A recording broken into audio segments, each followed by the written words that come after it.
Hello, स्वागत है आपका आपके अपने चैनल अधिगम में, जहां हम सीखने के सफ़र का आनंद लेते हैं। चलिए शुरू करते हैं आज का सफ़र। आज हम जो टॉपिक कवर करने वाले हैं उनमें से कुछ टॉपिक जो है आपने अपनी छोटी वाली कक्षाओं में पढ़े होंगे।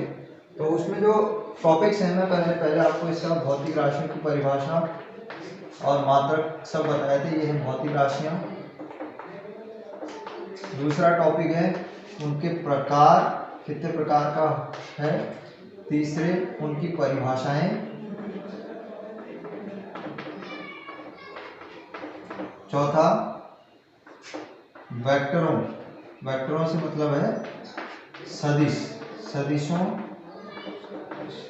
का योग। और उसके बाद सदिशों का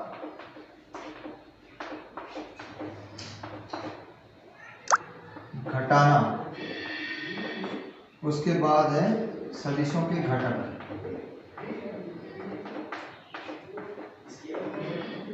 कौन सी होती है? वे राशियां जिनको हम किसी भी उनकी राशि से माप सकते हैं। जैसे कोई भी हमने एक स्टैंडर्ड प्रमाणिक मान लिया था और प्रमाणिक मान से हमने किसी चीज की तुलना की थी, तो तब हमें पता चला था कि वे भौतिक राशियां कैसे मापी जाती हैं। जैसे जनरल एग्जांपल मैंने कहा था कि आप कपड़े की दुकान पे जाते हो तो आप कपड़े को क्या बोलते हो कि मुझे इतने मीटर कपड़ा चाहिए। तो वो मीटर किससे था? किसी प्रमाणन से हमने उसकी तुलना की थी। तो ये वो सारी भौतिक राशियों की परिभाषा दी थी, फिर मात्रक दिए थे। अब इनके प्रकार कितने प्रकार के होते हैं, तो इनको मुख्यतः जो है दो प्रकार में डिवाइड किया गया है। एक तो है आपका स्केलर, स्केलर को बोलेंगे हम अदिश, अदिश राशि। स्केलर अदिश राशि, हाँ। वेक्टर को बोलेंगे हम सदिश राशि। तो दो प्रकार की राशियां होंगी, एक होंगी अदिश और दूसरी होगी सदिश राशि। तो अदिश जैसा कि नाम से ही ये परिभाषित करता है, अदिश।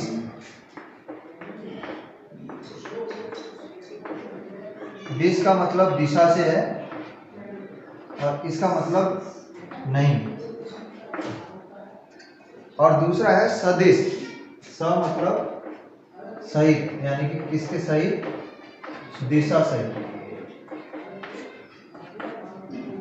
तो जनरली हम क्या देखते हैं, जब भी आपने देखा होगा, जब आप कोई चीज सामग्री खरीदने जाते हैं या बेचने जाने का एग्जाम्पल मैंने दिया था, तो आप उसको कोई ना कोई नंबर देते हैं। नंबर देने का मतलब कि वो कितने मात्रा में आपको चाहिए। मात्रा में, जैसे आप अगर सब्जी की दुकान पे जाते हैं तो आप कहते हैं कि 1 किलो आलू चाहिए। तो एक क्या है? एक डिजिट है, नंबर है। तो वो क्या दर्शा रहा है? वो नंबर आपको कोई भी दिशा से मतलब उसका नहीं है। जैसे अगर 1 किलो आलू का अभी नहीं होगा कि इस दिशा में या उस दिशा में या किसी भी डायरेक्शन से उसका मतलब नहीं है। तो इस तरीके की राशियों को हम कहेंगे, क्या कहेंगे? अदिश राशि। इनको केवल प्रदर्शित करने के लिए हमें केवल इनके परिमाणों की आवश्यकता होगी। परिमाण जैसे क्वांटिटी आपने डिवाइड की 1, 2, 3, ये जितने भी नंबर हैं वो सारी राशियां आ जाएंगी इस अदिश राशि में। यानी कि इनकी परिभाषा ऐसे कहा जा सकता है, वे राशियां जिनको निरूपित या संकेत देने के लिए केवल परिमाण की आवश्यकता होती है, दिशा की आवश्यकता नहीं होती है, ऐसी राशियां कहलाती हैं अदिश राशि। और ये जनरली आप देखेंगे कि ये नंबर्स ही होंगे। अब सदिश राशियों का मतलब है दिशा सहित, जिनमें आपको परिमाण के साथ साथ, इसमें तो केवल आपको चाहिए परिमाण, और इसमें क्या चाहिए? परिमाण के साथ साथ दिशा की भी आवश्यकता है।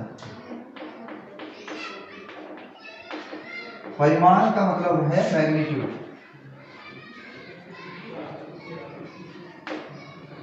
पार्ट से क्या मतलब है? मान लीजिए अगर आपको कहूं मैं कि आपको बड़ा माना है, या किसी और को भी इस जगह पे आना है, या किसी फेमस जगह पे बता रही है कि दिल्ली जाना है या हल्द्वानी जाना है या किसी प्लेस पे जाना है, तो आप क्या करोगे कि उस डेस्टिनेशन से उसकी दूरी के बारे में पूछोगे कि कितनी दूर है, कितनी दूर है। जनरली आप मान के जाते हैं कि आप यहाँ पर हैं, किसी एक प्लेस पे हैं और दिल्ली आपके नक्शे से कोई दूसरी इस दिशा में है, बी दिशा पे। मैं इस पॉइंट को बी को किसी दिशा से निरूपित कर रहा हूँ। तो आप जनरली वहाँ जब जाएंगे तो आपको क्या चाहिए, आपको चाहिए कि आप क्या करेंगे, पर्टिकुलर कितनी दूरी है। दूरी तो आपको पता चल जाएगी कि दूरी कितनी है। मान लीजिए आप हल्द्वानी से, मैं इसको हल्द्वानी से डिनोट करता हूँ ऐसे, और ये हमारा बरम है, बी फॉर बरम। तो वहाँ से हमारी दूरी कितनी है, 310 किलोमीटर की लगभग। तो ये क्या है, एक केवल क्वांटिटी है। क्वांटिटी का मतलब है कि ये केवल मैग्नीट्यूड बता रहा है कि कितनी मैग्नीट्यूड यानी कितना परिणाम, कितनी दूरी इस स्थान से उस स्थान की है। लेकिन अब 310 किलोमीटर किसी भी दिशा में हो सकता है। मान लीजिए आपको रूट पता नहीं है और आप आए किसी दूसरी दिशा में चले गए 310 किलोमीटर,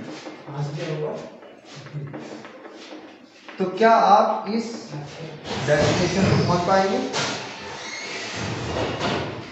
इस डेस्टिनेशन पर आप नहीं पहुंच पाएंगे। तो आपको क्या चाहिए कि आपके लिए इस दूरी के साथ साथ उसकी दिशा भी आवश्यक है कि आपको उस परिमाण के साथ साथ उस दिशा में भी जाना है। समझ में आई बात? मेरी बात क्लियर हुई?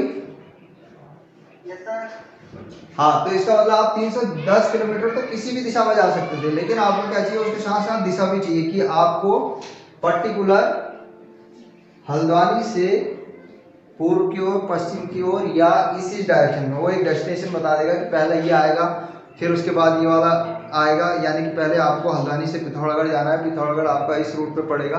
तो उसके लिए आपको क्या चाहिए, पर्टिकुलर एक दिशा चाहिए। तो उस दिशा के साथ साथ जब इसका निरूपण करोगे आप मैग्नीट्यूड यानी कि 310 किलोमीटर पूर्व दिशा में या उत्तर दिशा में, तो इसके साथ साथ क्या हुआ, अब जो दूरी है, दूरी तो आपकी क्या हो गई, एक परिमाण हो गया कि ठीक है कि इतने किलोमीटर चलना है। तो ये क्या हो गया, एक अदिश राशि को निरूपित करता है, यानी कि नंबर है तो ये अदिश को निरूपित कर रहा है। और जब हम पर्टिकुलर उसके साथ कोई दिशा भी जोड़ते हैं तो उन दिशा के निरूपण के साथ साथ वही आपकी राशि क्या हो जाती है, सदिश हो जाती है। समझ में आ गया? यहाँ तक क्लियर है?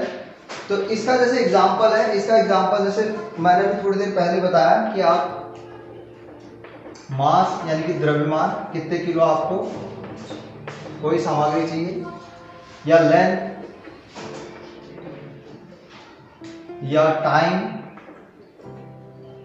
और टेम्परेचर, ये सब ऐसी राशियां हैं जो अदिश है, यानी कि इनके लिए आपको दिशा की आवश्यकता नहीं है। द्रव्यमान, लंबाई, समय और तापमान। लेकिन दूसरी चीज है, इसके साथ साथ कुछ ऐसी राशियां हैं जिनके साथ साथ हमको दिशा की भी आवश्यकता है। तो दिशा की आवश्यकता में जो राशियां आती हैं, यानी कि उनका उदाहरण जो है वो है वेग, त्वरण, ये मैंने पहले वाले चैप्टर में आपको अच्छे से बताया है, यानी कि वेलोसिटी, एक्सीलरेशन, और तीसरा इसके बाद फोर्स, बल, और सो ऑन। इसके नीचे और भी राशियां हैं, ये जनरल एग्जाम्पल हैं, इनके 1, 2, 3 एग्जाम्पल। तो आई थिंक ये वाला टॉपिक आपको क्लियर हो गया होगा। अगर आपको ये वीडियो पसंद आया तो लाइक कीजिए, शेयर कीजिए और सब्सक्राइब कीजिए। मिलते हैं छोटे से ब्रेक के बाद, तब तक एंजॉय कीजिए। देखने के लिए धन्यवाद। नमस्कार।